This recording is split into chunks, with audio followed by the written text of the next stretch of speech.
power and the concupiscent power. There's the dog soul. This is what Imam al-Ghazali called the dog soul and the pig soul. These are the two powers that are reigning.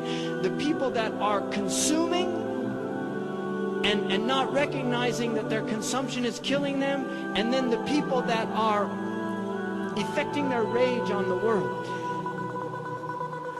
Literally going out and with rage in the world. The warmongers, whether they're spreading the weapons of war, and we know in our tradition that it's prohibited to sell weapons during times of civil strife. In fiqh, the vast majority of ulama said it's prohibited to sell weapons when people are fighting, because Islam does not encourage fighting. It encourages ending fighting. Every time they raise the flames of fire, God put those flames out. Muslims are supposed to want to put the flames of war out, not to ignite the flames of war. This verse that was recited at the beginning, and it was an interesting choice from Surah At-Tawbah, but this verse that was recited at the beginning is a good example. You see, the Quran says, فَلْيَجِدُ فِيهِمْ غِلْظَةً. You know, the disbelievers will find harshness in these people. This is only during actual fighting. But there are now Muslims that believe that this is simply the way we're supposed to behave with non-Muslims. Whereas the Quran tells us, لَا يَنْهَاكُمْ عَنَ الَّذِينَ لَمْ يُقَاتِلْكُمْ فِي الدِّينِ. That God doesn't prohibit you from showing those who don't oppose you and persecute you religiously, right?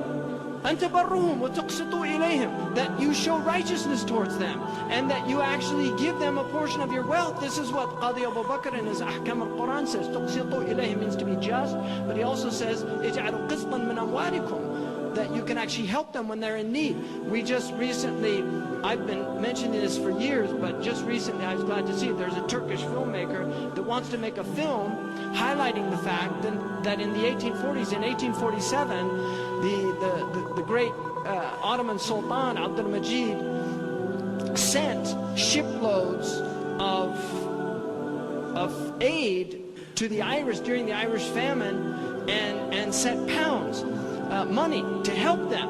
This is one of this was before the idea of global charity. This was before the idea of actually helping other people. And I would challenge anybody to show me many examples of this in human history, where people are suffering in one place and people in another place find out about it and want to help them out. This is a very modern phenomenon, the idea of aid.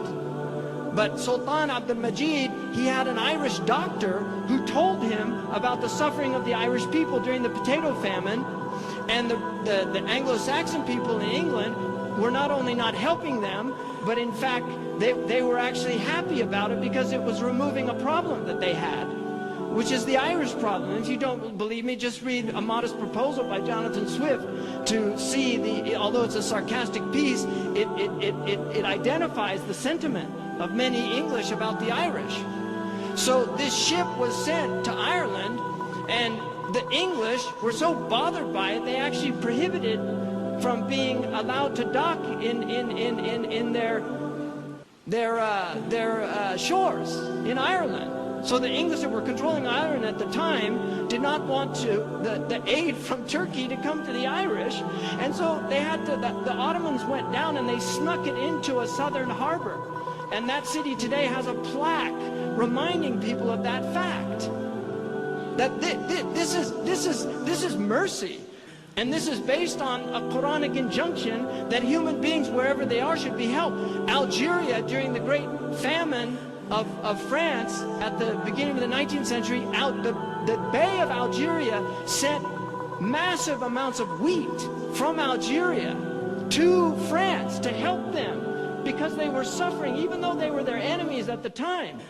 But there's something that transcends the animosity of politics, and that is the necessity for us to reveal our humanity, to be muhsinun, to be people that do beautiful acts of goodness, of kindness. This is the essence of human beings.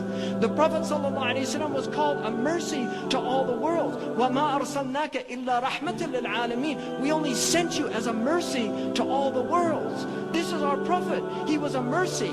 In fact, you have a brilliant Afghani scholar here, and you're fortunate to have him, Dr. Kamali, who writes extensively on Maqasid al-Sharia. I had the good fortune of having lunch with him today. But one of the things that he says is the two fundamental maqasid of Islam are rahmah and huda, mercy and guidance. And I would argue that really they can be collapsed into one, because guidance in itself is a mercy. That the reason God has given us guidance is because He's merciful. And the Quran begins, Bismillah ar-Rahman ar-Rahim. It doesn't begin, Bismillah ar-Rahman al-Hadi. It begins Bismillah ar-Rahman ar-Rahim to emphasize, using two attributes of mercy, that is the essence of our Lord is mercy. And the essence of His Prophet is mercy. And so Muslims, this is the Tarbiyah. Tarbiyah is inculcating mercy. It's taking the child out of its cruelty. It's taking it out of its selfishness into a sharing creature, a creature that wants to serve others instead of be served by others. And then the Taalim is the Huda. So Tarbiyah and Taalim is Rahmah and Huda. It's mercy and guidance. This is the essence of our tradition.